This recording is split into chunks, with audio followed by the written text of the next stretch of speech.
My biological father asked me for help in getting my mom to break up with my stepfather after 5 years of abandoning us, but he got something better, though not for himself. I'm 16, and yesterday my biological father, age 44, contacted me out of the blue after 6 years of separating from my mother, asking me to help end the relationship between my mother, age 40, and my stepfather, age 41. The conversation went downhill from there. The context is that my parents separated when I was 10. My mom told my siblings, and me, that they split up because my dad was never home and they argued constantly. My older sister, Carrie, 19, eventually told me what really happened. She listened to many of their fights, and apparently my dad wasn't involved in our lives at all. He worked long hours, went out with friends every weekend, and missed most of our important events. My mom tried to convince him to be more present, but he refused to change. Trying to remember, I realized how rarely my dad was around. When he was home, he spent most of his time watching TV or on his phone. He attended maybe one school event a year, if that. It wasn't terrible. He never hit us or yelled at us, but he just wasn't there. Meanwhile, my mom balanced her job as a nurse with taking care of 3 children. He drove us to school, helped with homework, cooked, and still made it to our soccer games and school plays. The worst part was the way my dad talked about my mom, which my sister Carrie told me. She once told her brother at a family gathering that her job was the most important thing in her life, and that her family came second. My mom was right there when he said it. I remember her face turning red and her eyes filling with tears.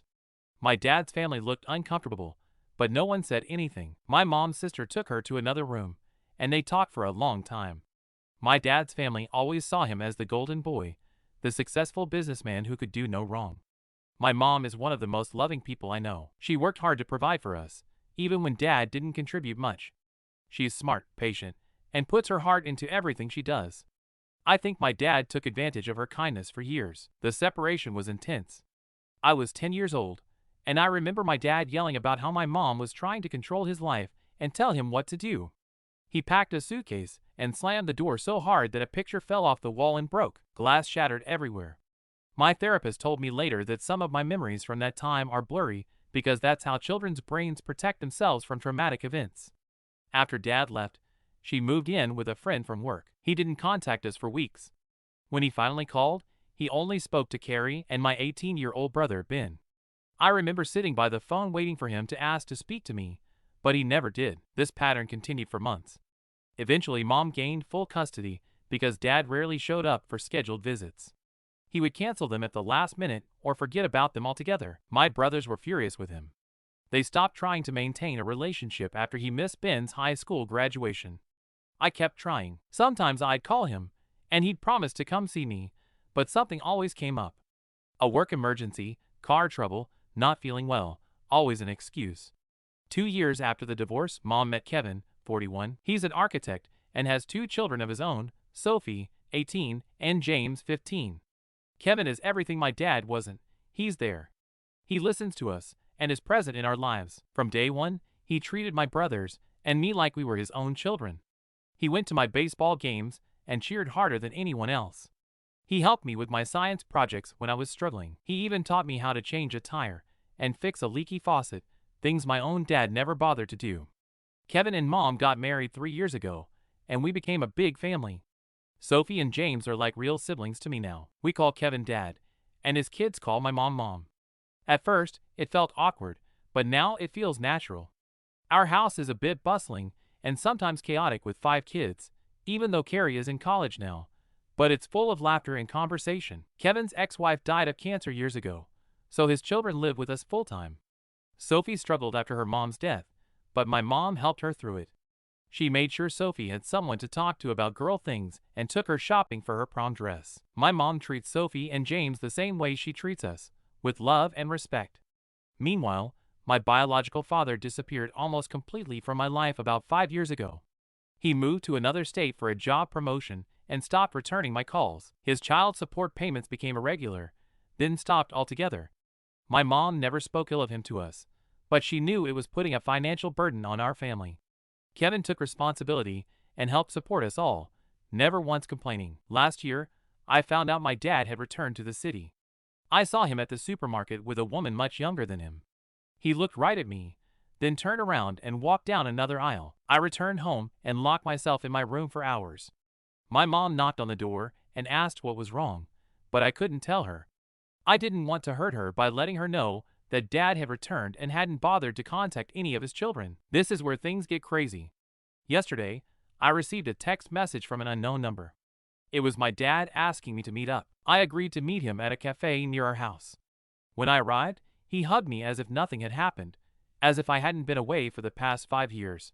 After some awkward small talk, he got straight to the point. He said he made a mistake by leaving us and wanted to fix things. I thought he wanted to be a part of our lives again, but that wasn't the case at all. He asked me to help him get Mom back. In fact, he asked me to find ways to cause problems between Mom and Kevin. I just looked at him like he was crazy, because he really was if he thought I was going to do that for him. I told him Mom was happy with Kevin, and I wasn't going to do anything to ruin that. But his justification for this seems the most disgusting of all. He said Mom should be with someone more successful like him, not a guy who just draws buildings for a living. He called Kevin boring and said Mom deserved better. The truth is, Kevin makes Mom happier than I ever saw her with my dad. She smiles more, laughs more. They cook together and go on dates, and they respect each other. The difference is night and day. My dad kept pressing, saying that Kevin probably wasn't as perfect as he seemed. He suggested I look for signs of trouble in their marriage and report them to him. He even offered to pay me if I helped him separate them. I felt sick listening to him. This was my father asking me to destroy my mom's happiness for his own selfish interests. I said no and stood up to leave. He grabbed my arm and said Mom was still legally his wife because they were never officially divorced.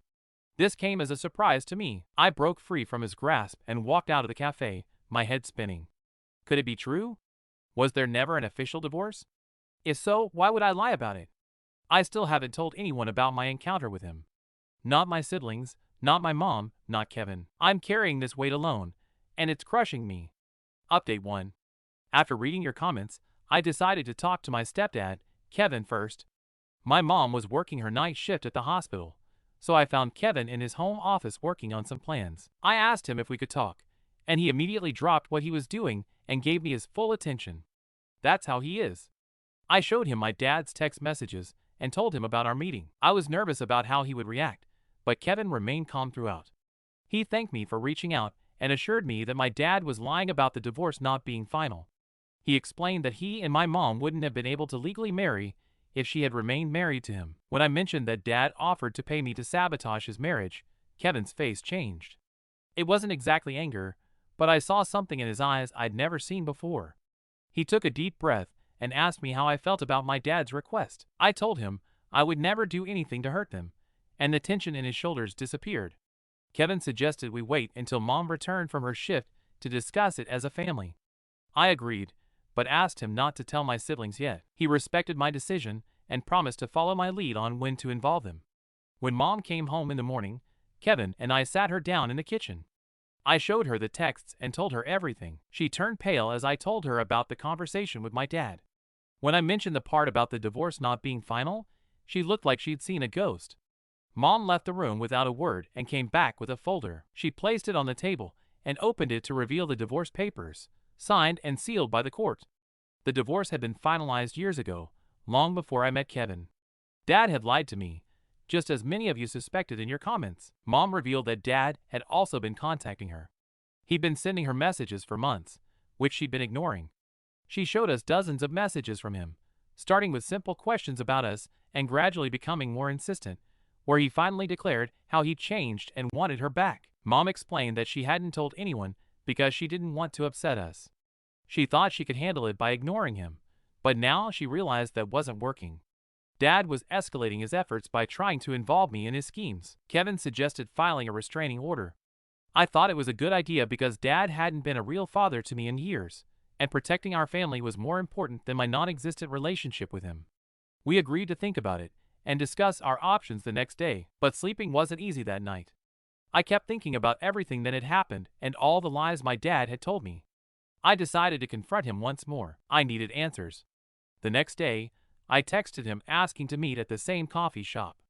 Kevin was worried I'd go alone, so he drove me there, but waited in the parking lot. I made him promise to stay in the car unless I texted him for help. When Dad arrived, he acted like nothing had happened. He smiled and asked if I'd thought about his offer. I laid the divorce papers on the table and watched his face change. He stammered and tried to explain that the divorce didn't count because it was unfair to him. I confronted him about his lie and asked him why he was trying to manipulate me like that. He admitted he'd been watching our house, keeping track of Mom's schedule, and keeping track of Kevin's time at work. He knew when Mom was working night shifts, and when the house would be empty except for Kevin and his children. He talked about Mom as if she were his property that had been stolen. I felt a chill as I realized how obsessed I was. I couldn't stand seeing Mom happy with someone else, and I wanted to take control of everything again, her, us, and the house.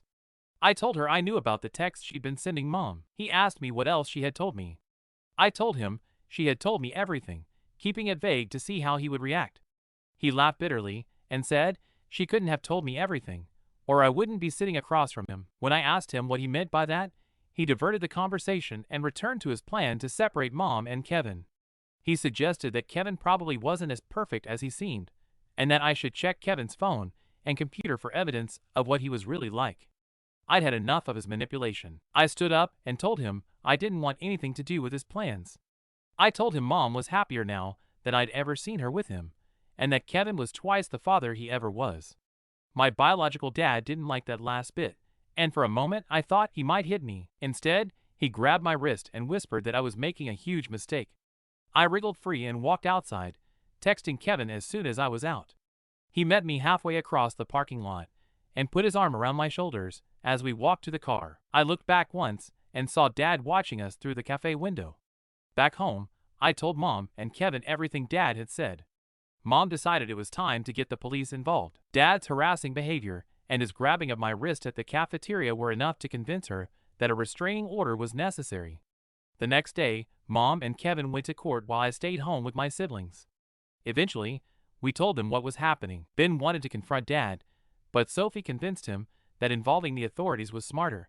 Carrie immediately came home from college as soon as she found out, arriving just as Mom and Kevin returned with the temporary restraining order. The order prevents Dad from coming within 100 meters of our house, Mom's workplace, Kevin's office, and our schools. He's also prohibited from contacting any of us, including me. Mom and Kevin are working with a lawyer to make the order permanent.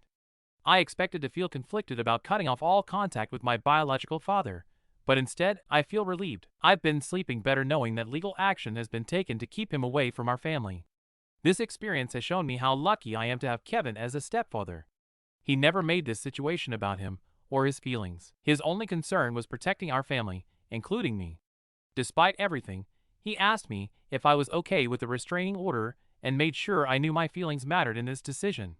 I still have questions about why Dad suddenly reappeared in my life after all these years, but those answers will have to wait. For now, I'm focusing on the family who has always been there for me. Update 2. The temporary restraining order against my dad became permanent after he violated it several times in the past 2 months.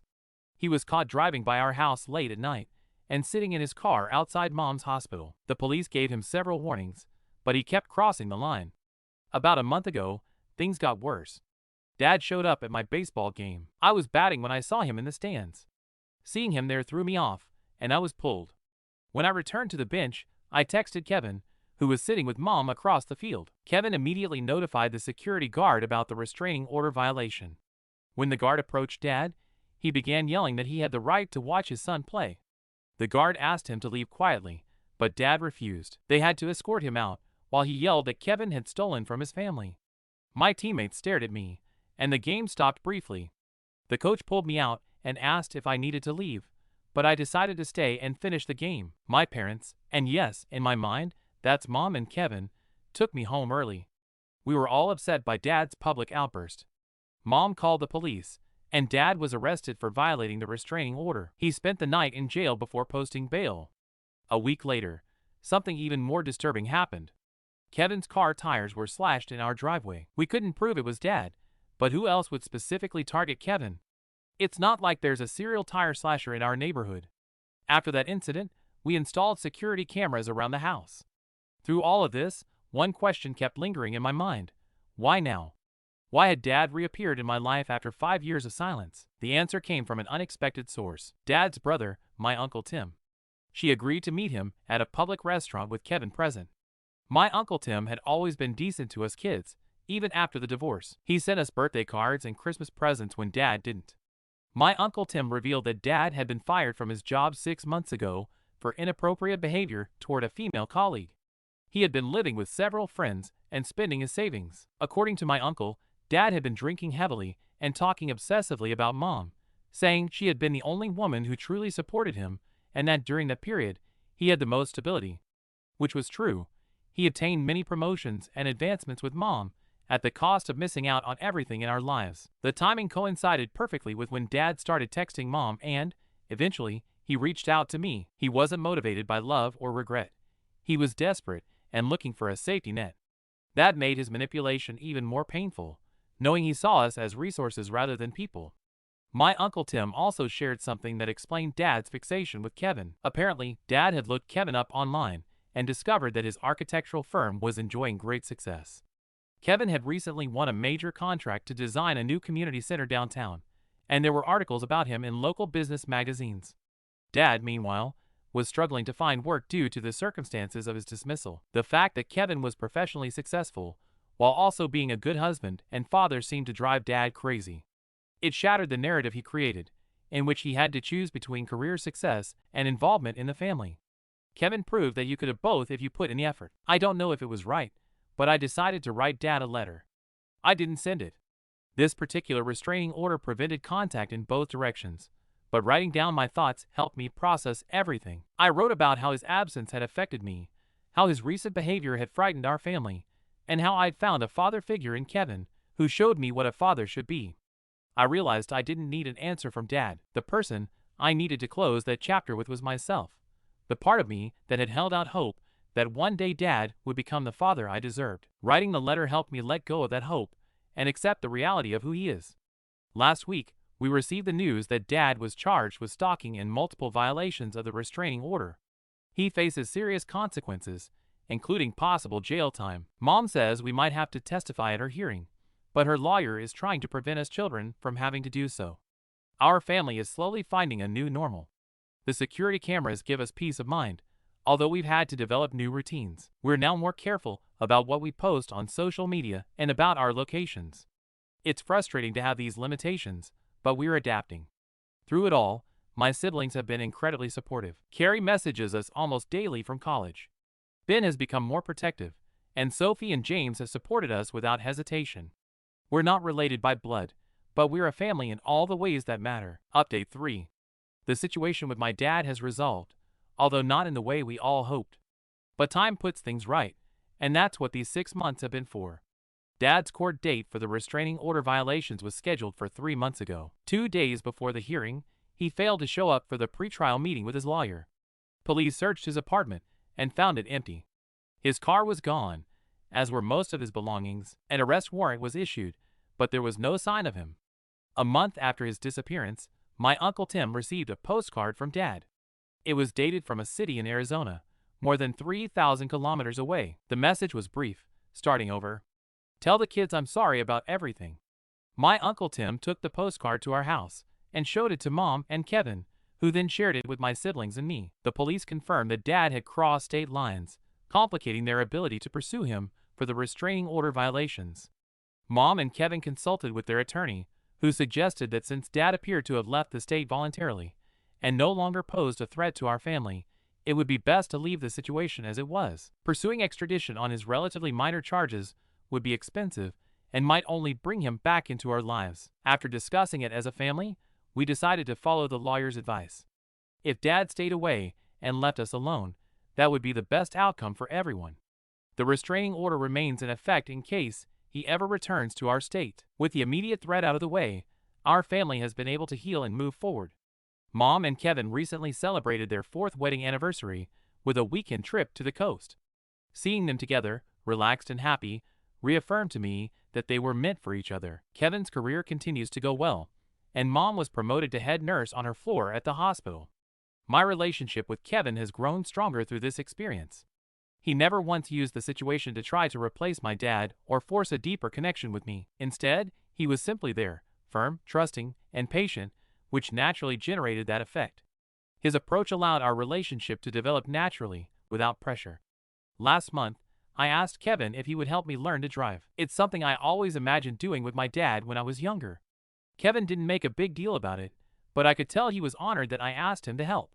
We've been practicing in empty parking lots on weekends, and I'm getting better. Kevin is a patient teacher, never raising his voice, even when I accidentally step on a sidewalk. My siblings have moved on too. Carrie is thriving in college, and already has a summer internship secured. Ben started community college and works part-time at a local auto repair shop. Sophie was accepted to her dream school and will start there in the fall. James and I are still in high school, facing the typical teenage things together. Sometimes, I wonder what would have happened if my dad hadn't asked me to help break up Mom and Kevin's relationship. Would I have found another way to cause trouble? In a strange way, his terrible request forced me to see him clearly for the first time. I don't hate my dad, I pity him. He had a family who loved him, and he let them go. Then, when he saw us happy without him, he couldn't stand it. Now he's alone in another state, starting over with nothing but regrets. That's shame enough. As for me, I've learned that family isn't about DNA. It's about who's there, who listens, who puts in the effort day after day. By that definition, Kevin has been more of a father to me than my biological father ever was. Last week, I found an old photo album in the attic. There were pictures of me as a baby, with Dad holding me. He smiled in those photos, looking at me with what looked like love. I showed the album to Mom, and she told me how excited Dad was when I was born. For a brief time, he actually tried to get involved. At some point, he lost sight of what mattered. I decided to keep one of the photos.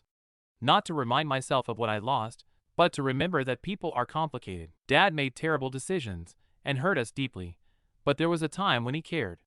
That doesn't excuse his actions, but it helps me understand him a little better. I don't know if I'll ever hear from Dad again. Part of me hopes he's really starting over and becoming a better person. Another part hopes he'll stay away from us. And another part hopes he'll get his karma for everything he tried. It's a complicated relationship, but one I like to keep to myself. Either way, I've made peace with his absence. This experience taught me that sometimes the family you choose is stronger than the one you were born into. Kevin chose to be my dad when my biological father chose to leave, and I chose for him to be my dad. These choices made all the difference. Update 4. Just a short time ago, maybe a week ago, I found out that my father is facing charges in Arizona for a Ponzi scheme he created. He convinced people to invest in a real estate development project, and then used that money to pay others. He claimed the money was used to pay for new projects, but that they earned returns on previous projects, so they could make profits faster and not wait for new projects to be completed. That was his excuse for paying dividends in such a short period of time. But there were no old or new projects. My father took potential investors to see properties he wasn't developing. I think Kevin's profession has affected him more than he realized, because he's been looking for a scam related to his career, although, from what I know, real estate scams are among the most common. He now faces charges with sentences ranging from a few months to 20 years. Everything will depend on the impact of his scam and the number of people affected. I've been reading Arizona newspapers, but there isn't much information other than a few brief mentions. However, Kevin has been asking around to an old college friend who lives there, and he says my father swindled more than 50 people out of nearly $5 million.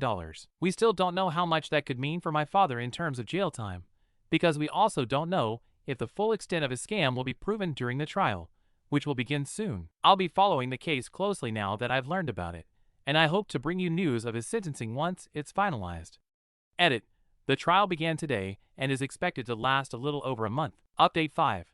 My father's sentencing was this morning, and he received 4 years and 8 months in prison, plus the seizure of all his assets to return part of the money to those he defrauded. He can't opt for early release unless he finds a way to repay all the money while in prison, which is impossible. So that's my biological father, paying for years of doing things wrong, with his family, with his previous job, and now with the scam, which is what finally got him what he deserved. And as for my real family, we're all doing well. I've been at college for a year. Some of my siblings have finished or are finishing. James is about to start his, and our parents are happier than ever.